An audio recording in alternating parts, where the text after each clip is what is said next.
Hello, here we are in Farmeneur Talks. Today I am with Miguel Urrecha and we are going to talk about entrepreneurship. Okay, like city entrepreneurship versus like farmers, no? Like farmers and so on. Miguel is working for Igeneris. He's a partner in Igeneris. Now he's going to explain us what are they doing there. And also he's a professor for the entrepreneur practice in ICADE, no? At Yes. University of Madrid. Please, tell us. Okay, well, thank you very much for hosting me, and thank you.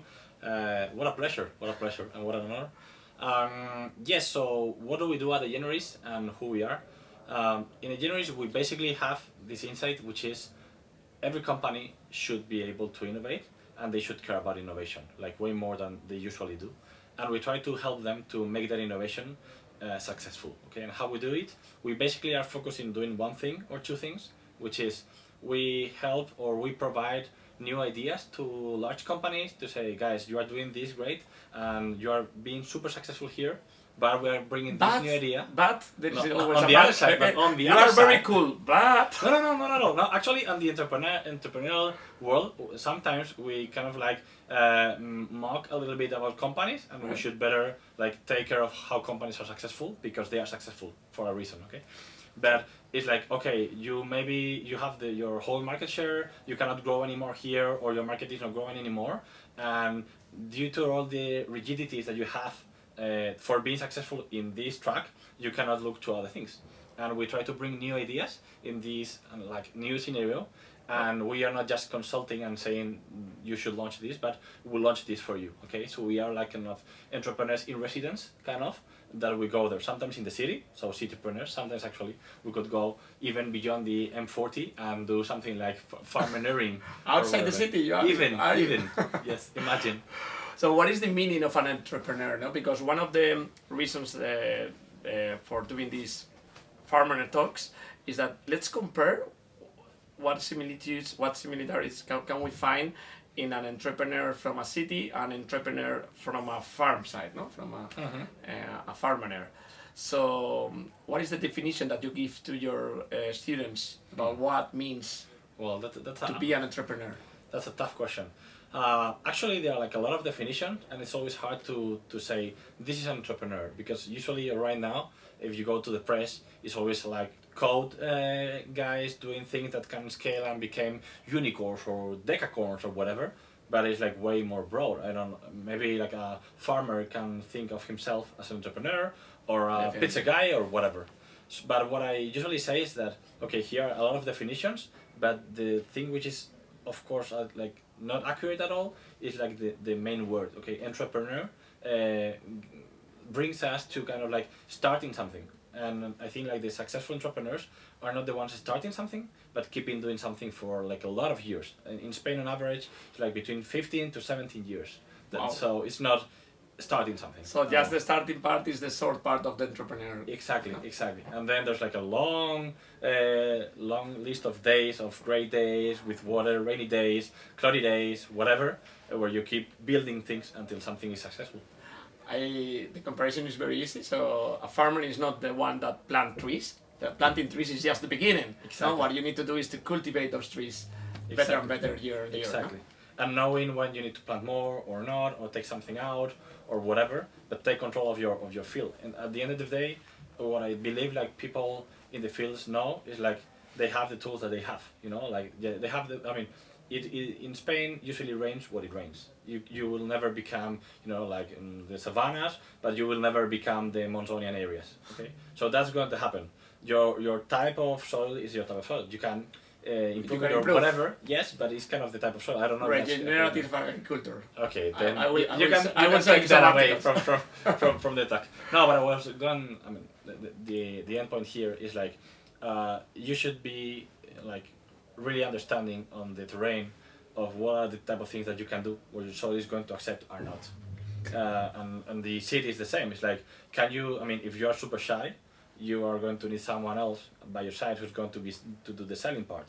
Or if you are, I don't know, you have 5 kids, don't do something and put your mortgage, you know, in the bank to take care of your company bills or whatever, because it's going to be a total chaos. Yeah, can imagine.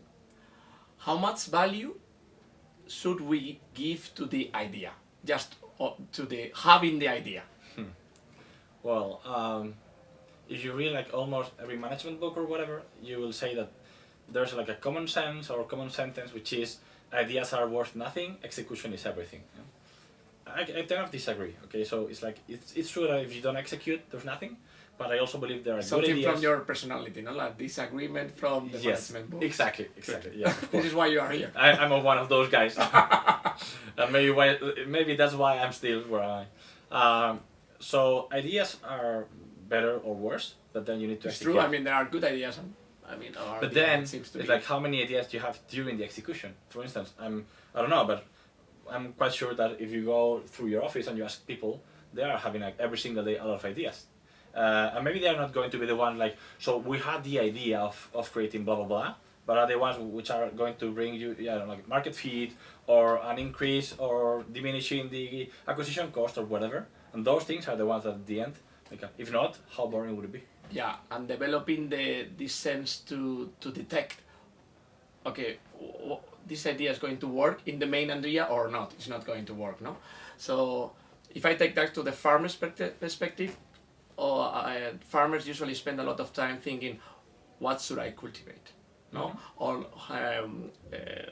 in which way should I cultivate? No? Should I cultivate like the trees? The distance between trees is very important, no? Like 2 meters between trees, or should I give like 5 meters between trees? How much harvest we will have? How will the distance?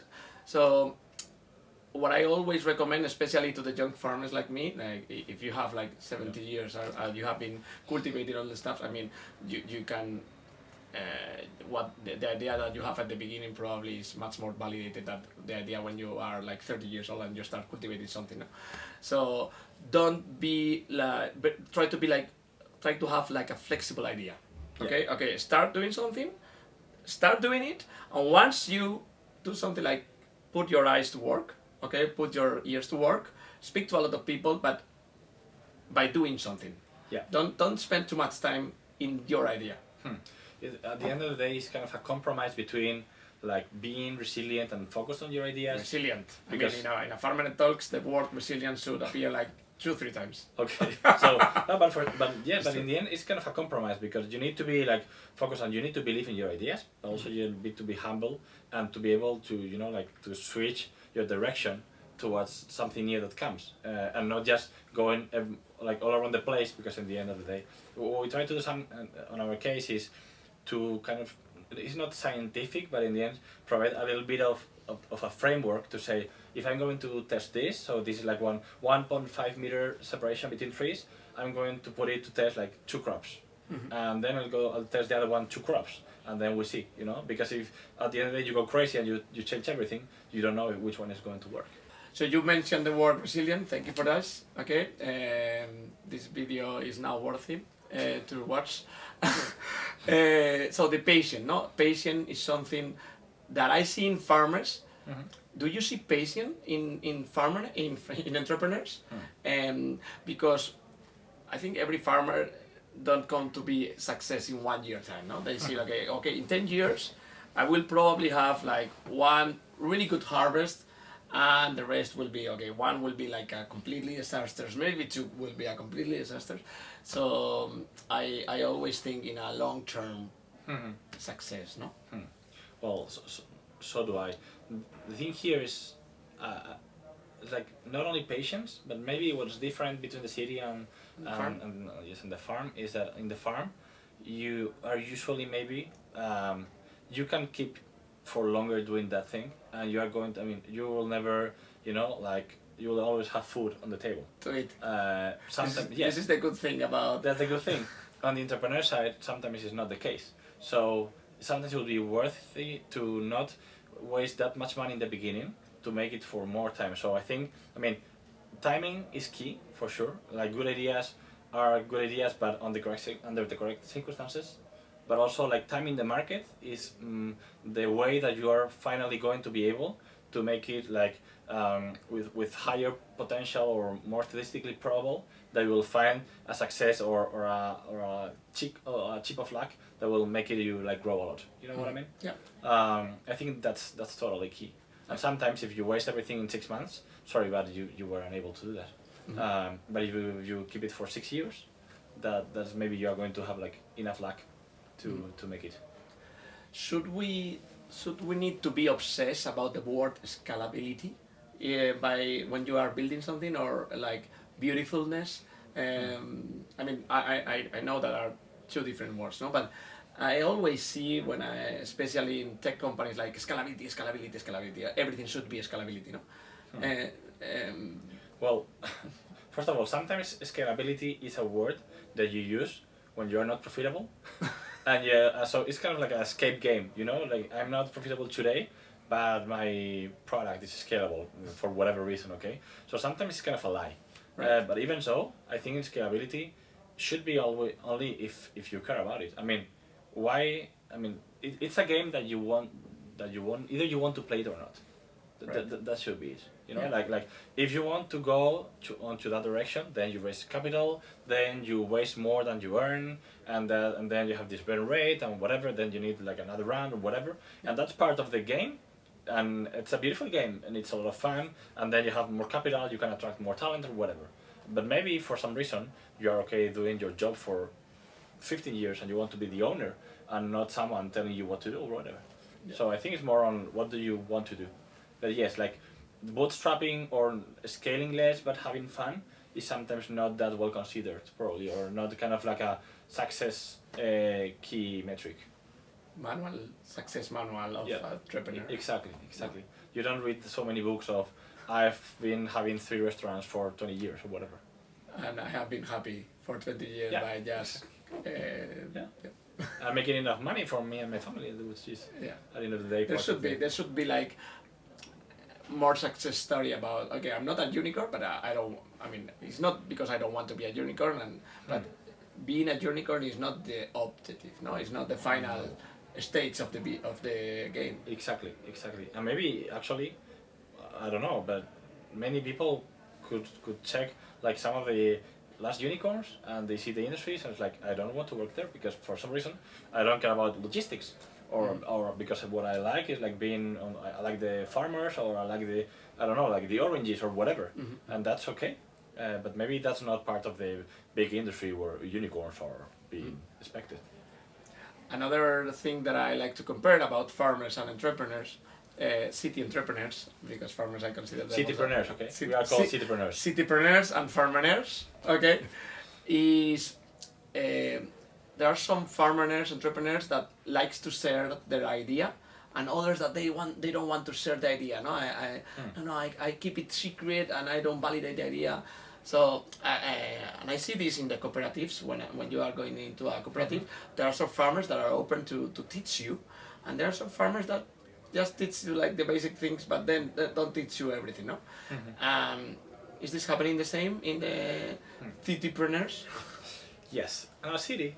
I'd say that I'm seeing like every single time more openness than before, and I think like people who have been like enough time, everybody acknowledges that being open and sharing your own idea, on sharing your pains or your gains, is sometimes like a better way to improve yourself than the other way around. Okay, than keeping everything secret, because at the end of the day you are limited. Your knowledge and your ideas amount for this. Yeah. But if you go and you create some network and you ask for help or whatever, then you can like add on top of your things a lot of things that it would never come to your mind, and that's so super successful. Maybe I don't know, but for instance, if I were a farmer, I'd love to know how people in France are doing this, or in Italy, or in Holland, because from Valencia I know everybody and I know that we all do the same thing. Yeah. But maybe it's different. This is something that we are doing in crowd farming, like sharing knowledge between farmers, and we are loving the way they interact, and they are very open to share their ideas with farmers from other countries. So I'm very happy to see it. So thank you very much for joining for this Farmeneur Talks. Pleasure. Hope to see you as a farmeneur in the coming future. If you ever come to the city, just come and I will walk you through the metro or through the bus or whatever, so that you can feel at home. Thank you very much. Bye. See you. My pleasure. Bye. Take care. Bye bye. Ciao.